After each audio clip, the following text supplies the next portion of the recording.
Hello and welcome to another passenger seat podcast, PodVlog, I guess is what we're calling these now. And today we're off to do something really exciting.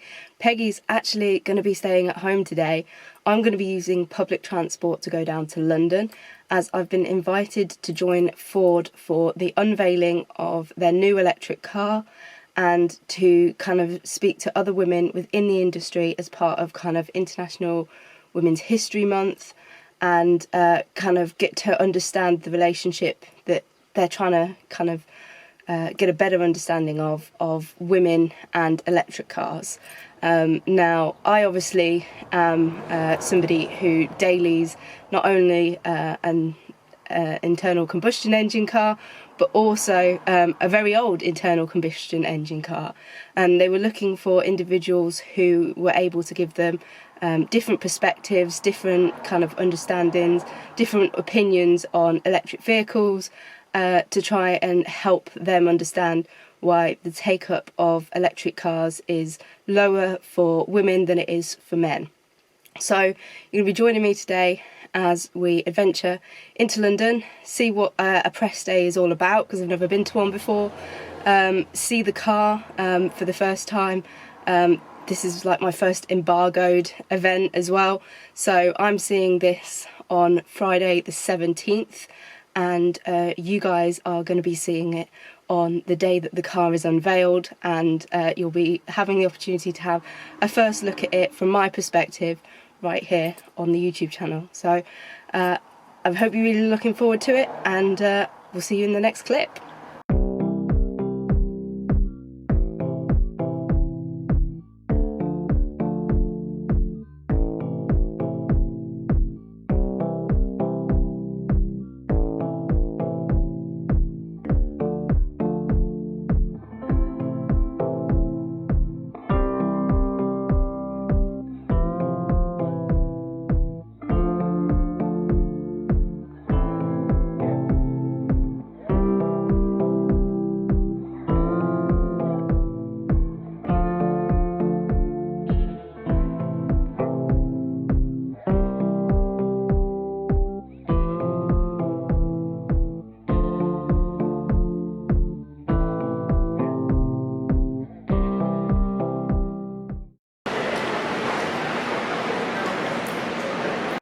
This looks like it might be a bit of a hint of what's to come after we've had some lunch.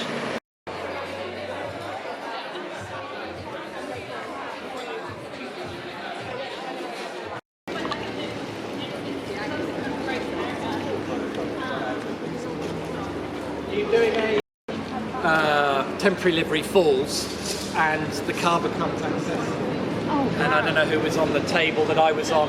So we're making big use of the screens, which you can see in the next door venue, and the car's called an Explorer, and then there's going to be mountain scenes put around it, surfing scenes, trekking scenes, with equipment for the public to come and kind of put on their ski boots, get photographed, and just drum up interest in the car.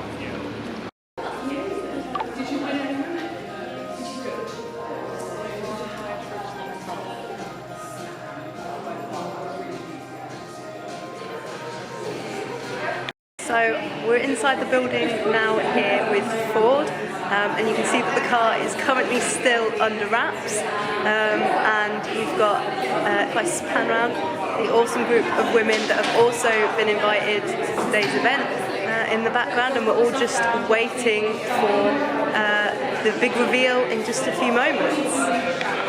Change it. So yeah, big thank you all for coming. We have a couple of people here today who are going to be on hand afterwards for questions, for interviews, anything you want to hear about Ford, about women, about EVs, about the car, whatever. So we have an eclectic bunch of women here. You know, normally when I do these talks, you know, everyone's a student or everyone's an influencer or a journalist, and we've got all the above here today. We've got national newspapers, we've got influencers, we've got a poet, we've got students, we've got everyone. So that's great, because that's a wealth of content, and if there's one thing I want to see from today, it's different sorts of content. And I don't just mean the platform that you're, or the medium that you're creating. You know, you might be doing a walk around on your phone, you might be writing a piece, you might be doing social content, you might be doing all three, but the stuff you put into that is what I'm really keen to see, some fresh and different approaches to product and brand and the whole world of cars. 3 days a week I'm editorial director of Autotrader, which is my main job really, and one of the great things about Autotrader is we have a huge audience online. We're the 16th largest website in the UK, that's not Automotive, just the 16th largest website. So that we have a huge amount of consumer data around what men and women, all different ages, all different demographics, are looking for when they buy their car. And the reason it's really important to understand what they're looking for and also what the problems are, where the pain points are, is so that we can then all tailor our content to make it work hard on our behalf, to get engagement for brands like Ford with the right product. You know, if you work for a publication where your content is going to be tested on how many people clicked on it, how many people read on it, what the bounce rate was, you need your content to be really engaging as well. So some data which will also show why we wanted you guys here today and why you've got a hell of a lot of power simply by the fact that you're women.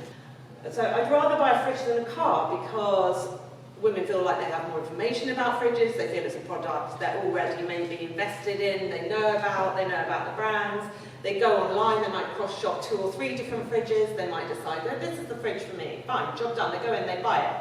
The retail experience is very easy, buying a fridge, you go into a shop and you buy a fridge. They're not nervous about it so much, they're not worried about it, they're not parting with as much money, it doesn't feel like it's such a scary product. Whereas a car is almost up there with a flat or a house or property, you know, it's a huge amount, it's a huge financial investment, it's a huge amount of cash. And women from the very beginning are worried, and they are particularly worried about going electric, which is where we come on to where we are today.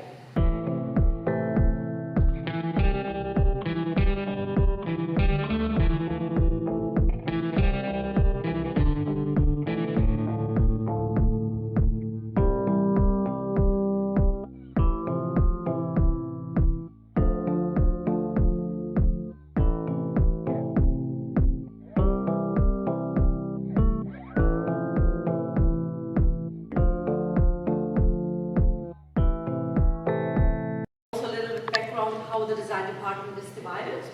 We are exterior design, interior design, color material design. Color material design is doing all the surfaces of exterior and interior. In the end, everything what you touch.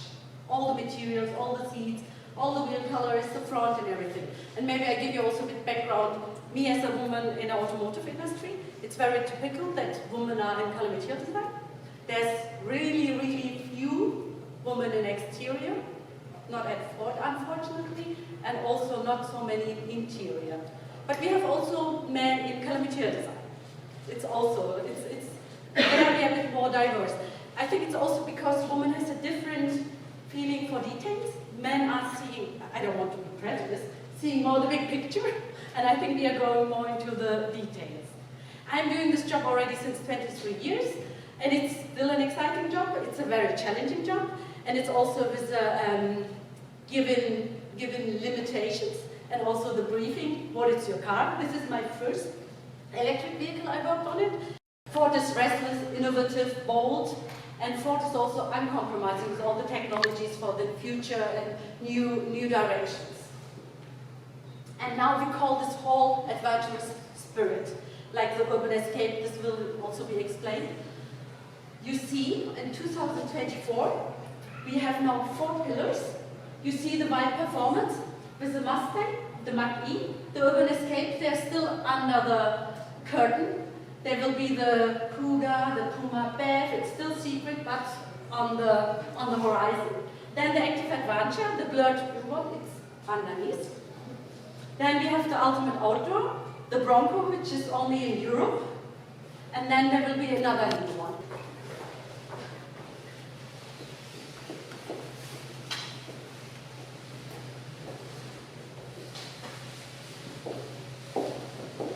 Explorer, maybe some of you know, that's the existing name in the US. And you see, if you look into the current US version, there's some cues which is repeated on this exterior also, like the black A-pillar and also this, that you have still the connection. This is the shorter one, it's 4.50 meters, and it's also from the front, has the bold and assertiveness look. If you come maybe over, you can. It has a really friendly face. Yes, like a smiley, happy face. And we have a new oval in the front. It's freshly done, it's slush, and it's with a white nameplate. And the exterior color, it's an Arctic blue. We will have 6 exterior colors. It's very simplified as well, the exterior color offering. We also looked at it, what is the customer need and what is the successful color. It's also really good to see what is the need in the end from the customers. So we're starting at the front of the car here. Really interesting face to the car. We all love good faces on cars if you're in the classic car community, and I think it's really a nice, friendly face.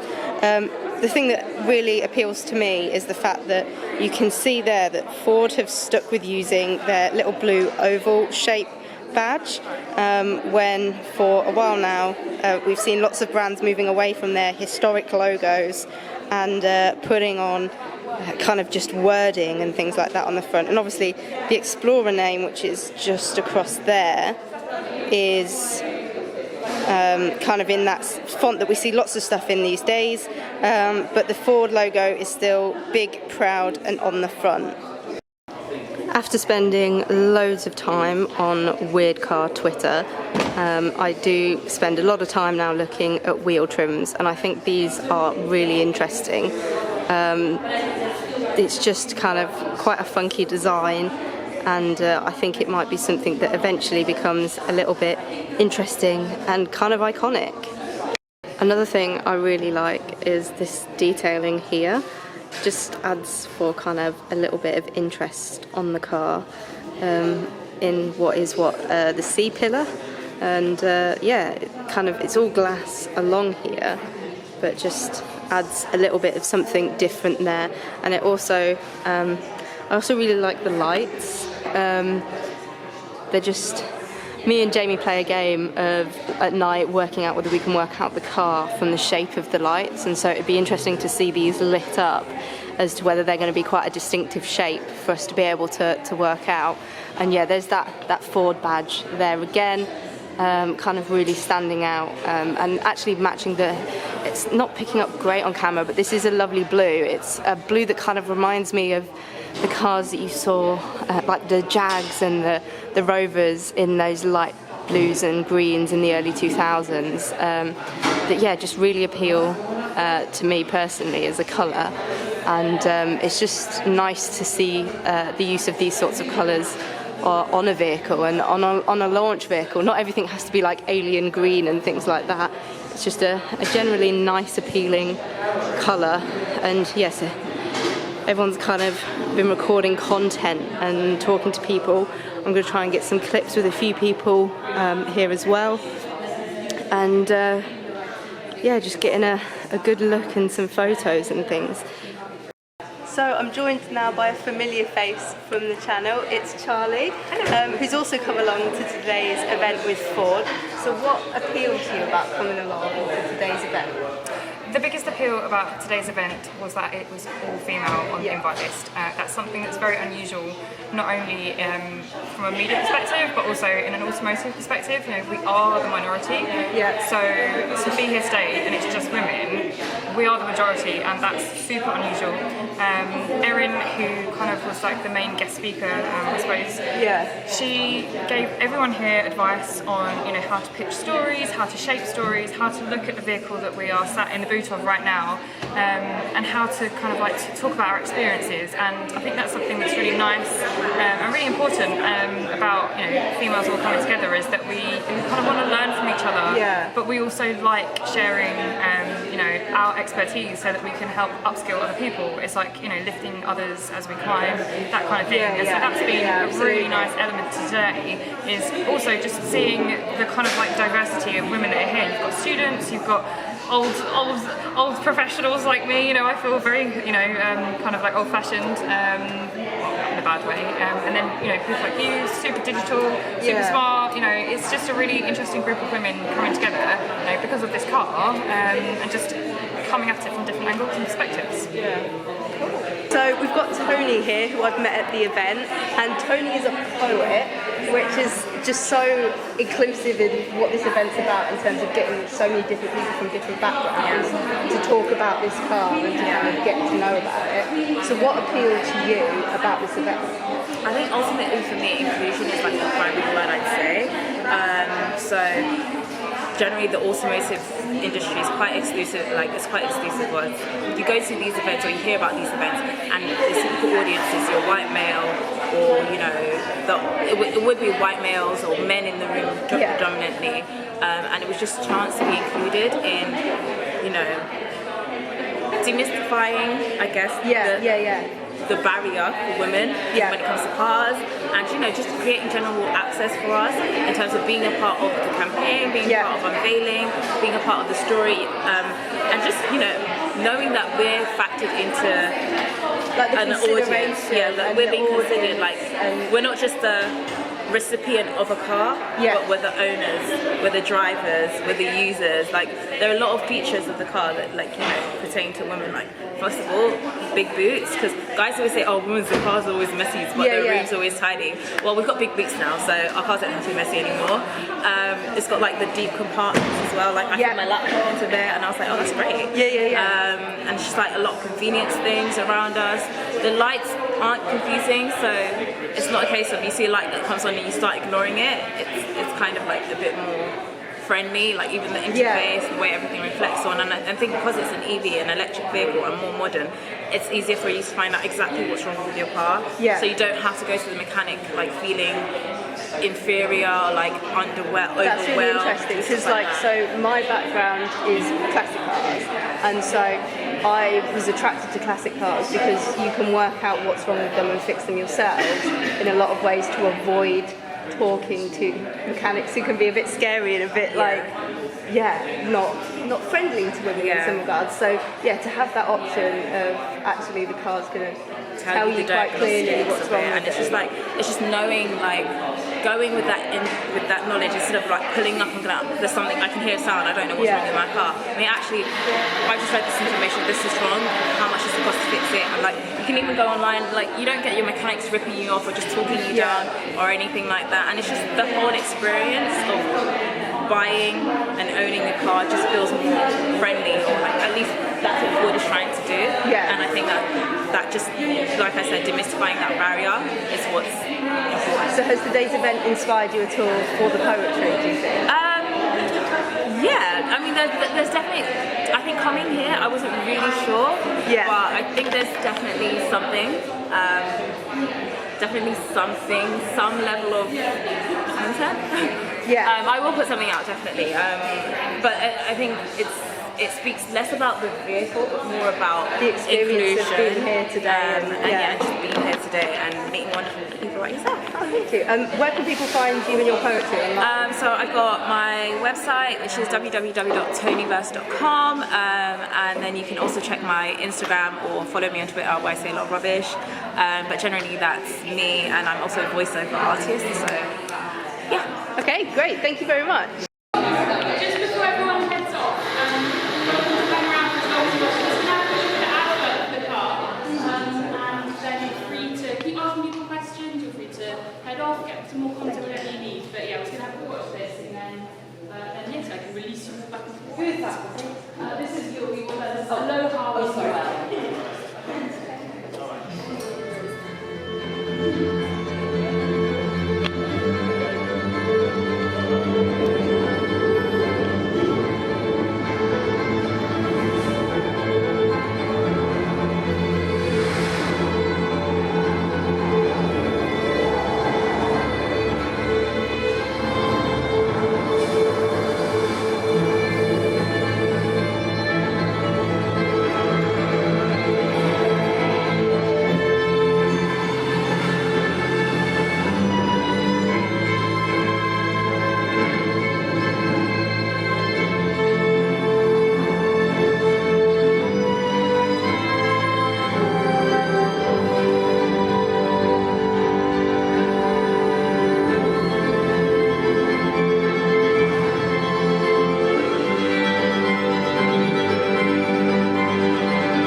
we've now filled the new Ford car with more of the awesome women that have come along. So we've got Bethan, Lucy, and Tiana, and you guys are all kind of interested in journalism from kind of a student's perspective. So some of you are from Cardiff University, and you're doing something completely different, but you're interested in kind of journalism and going into it after you finished at uni. Yeah. So what appealed to you guys about this event today? Well, I think just women in the car industry is so rare, and it's just when Erin came in to speak to us, it was just so refreshing and exciting to see a woman in a powerful position within the car industry. I haven't seen that within my lifetime. Yeah. And I don't even think my mother's seen it in her lifetime. Like, it's so refreshing and exciting to see that. I think that we all, even though we're not, exactly car enthusiasts, we all left very enthusiastic about the industry. Yeah. Which was, Awesome. So you two had Erin come and speak at your university, and so car journalism wasn't something that you kind of considered before now. No. And you don't even drive. No, I don't even drive. So I grew up watching classic Formula One or Top Gear and stuff, and I always enjoyed it. I know how controversial Top Gear is, but I always enjoyed it, and I loved that it was digestible and understandable even when I was watching it when I was 10. Yeah. And I think that's what I really enjoyed about Erin, was that she spoke about cars and basically broke down all the brands and everything in a non-pretentious way, and everyone was like, oh, actually it's less complex than it actually is. Why don't we have more women in this industry? Like half the people that buy cars are women. Yeah. So yeah, just makes sense. And you've actually been inspired to do your driving test by coming along to today's event. Yeah, I've always wanted to do my driving test. I just it's never been a priority. Yeah. I've been a passenger princess for way too long. But yeah, now I want to definitely do it. I'm thinking maybe automatic. Yeah. But if that's the way that if you've not got an interest in stuff kind of that's older, cars are going that way. Yeah. So it's a case of learning what's going to be useful to you, and automatic is a bit easier for you. So, gets it in the bag much sooner. What about yourself? Are you interested in automotive journalism now, or? Definitely, it's definitely opened my eyes to it. To be honest, I didn't even consider it. I didn't even know it was possible. But yeah, definitely, I think, like you said, I think the room with all women, particularly, really inspires you to actually think, why is it so male dominated? Why aren't women more into this industry? But yeah, definitely, it's definitely opened my eyes to the possibility. Yeah, definitely. And you're interested in breaking news, well, not breaking news, but news journalism. But obviously new cars and stuff coming out is stuff that affects people's lives. So do you think that or is this more of an event where you're kind of learning kind of the practicalities of a journalism event? Well, I think in terms of what I do, I think it would be interesting to see news delivered in terms of the car industry, delivered to people in more of a simple, direct way. Yeah. I feel like there's nothing worse than seeing an advert or something and it's you can get a 1.6 engine and 1. Blah, blah, blah, and you have no idea what any of it means. So I think kind of that news and how to use it aspect of delivering it straightforward and just an honest approach to it all that appeals to women.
So as you can see, it's got a lot quieter in here now. Most of the ladies have headed off and I'm going to be doing the same not too long from now. Going to hang about in London for a little bit, go and see some other things, and then I'll probably wrap this up on the train home.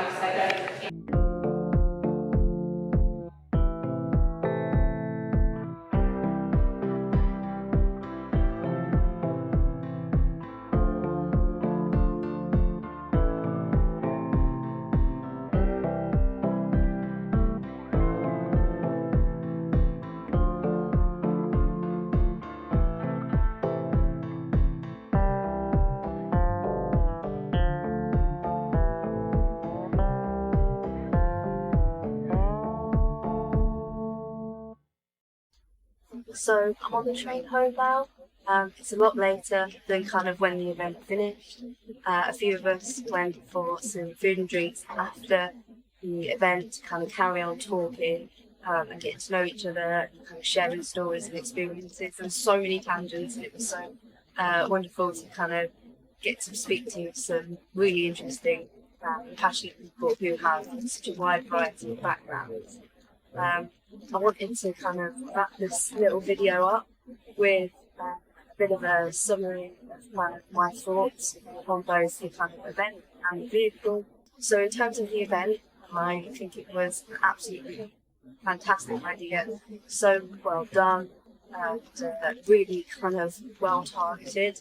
When you tackle things that are kind of women only, as I've experienced myself, it can be really tricky to have that come across in a way that is kind of celebrating, engaging in a way that's appropriate and not just kind of pandering and things like that, but it felt like a really well thought out event, and the people that were invited kind of really added to that interest and engagement for me, for sure, because obviously electric vehicles is not my usual fare. It's not something that I've even driven, but it was interesting to meet the sort of people that are engaging with that as a concept, and also people who are interested in kind of journalism, content creation, marketing and things like that, and to see these really passionate women engaging with a vehicle in a press setting for some people it's their first time, for other people it's a bit more of an experienced time, but a unique experience in kind of how it's been presented to us. All in all, it made for such fascinating conversations that obviously even after we'd kind of left the space where the vehicle was, conversations continued and we were able to keep kind of getting to know each other and exploring different topic areas where we all had such interesting and varied experience and opinions. There was a lot of things that I was able to learn off of other people today, and a lot of things that I felt that I was able to help other people out. Like the experience level was everything from students and journalists to people who are literally just trying stuff out like myself, all the way through to people who have been in the industry for a really long time and engaging with such a huge amount of different topic areas, and kind of looking into how they can spread their experience much further. So the kind of creativity that it encouraged, the engagement that it encouraged, all of those sorts of things were really, really special. And it was such a privilege to be part of, and hopefully you've enjoyed the stories and the conversations that I've been able to share with you guys, and kind of going forward we'll see if we can get more of this sort of conversations about going to these sorts of events and things with some of the other stuff that I'm kind of working on outside of podcasting and things like that within the classic car scene. Then of course there's the vehicle, and this is a really interesting one. I don't see an electric vehicle in my immediate future, but obviously it's something that a lot of people are having to consider, and it was really interesting to see kind of how they were working with the market information and the understanding of the uniqueness of a woman buyer. to apply that to their marketing. And I really loved the inclusion of a historic figure within their marketing campaign for this new vehicle to really kind of hark back on their heritage, because I think a lot of vehicles are moving away from what has been kind of traditional for them. And it was interesting to see that actually they were really playing on that as their ideas of how people should engage with this new vehicle. And I'm hoping that's going to mean that we see lots more positive and interesting ways of engaging women with electric vehicles going forward. But that's really it. I hope you've enjoyed this little kind of trip with me today and kind of experiencing what a day like this might be like, experiencing kind of the behind the veiling of a vehicle and kind of getting to know what a women drive electric event is going to be like, because I think Ford are planning on doing more of those sorts of things, and I have no idea what one was like, so it was really cool to experience one. And perhaps if you're watching this, you might well be at the next one or something like that, so you can get an idea of the sorts of things that you'll experience for sure. But in the meantime, I really hope you've enjoyed, and I'll be back again soon with something a bit more of my usual sort of content. In the meantime, drive safely and happy motoring.